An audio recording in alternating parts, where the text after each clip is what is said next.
Go sa le gale re lopile tshwaelo ya gago mo ntlheng ya gore Belinda Magoyo kgatiso ya gagwe ya lentswe e shagaditseng ba le bantsi fa a ne a sireletsa dintšha tsa di-pitbull e supile lenyatso le bosemorafe go bantsho. Re go boditse potso gore o akanya gore ke kotlhao ya mofuta mang e tshwanetseng batho ba go tshwana le Magoyo go fedisa bosemorafe mo nageng, mme o tsibogile jaana. Swabisha kudu bona se batho ba se dirang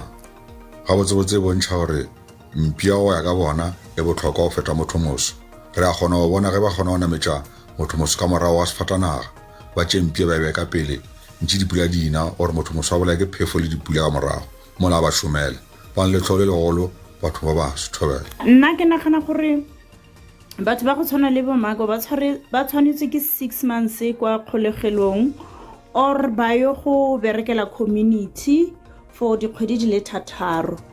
ntle le go duela madi ape gongwe seo se ka fedisa bosemorafe ka re tota naga ya rona e nyeuma ka bosemorafe. Katlholo e maleba ya batho ba ba nang le bosemorafe e tshwanetse go simolola kwa lefapheng la merero ya selegae. Lekwalo la mosepele la yo o tletseng bosemorafe le tshwanetse go supa gore motho yo o bonwe molato wa bosemorafe fa le tlhatlhobiwa kwa melelwaneng gore dinaga di seke tsa mo amogela.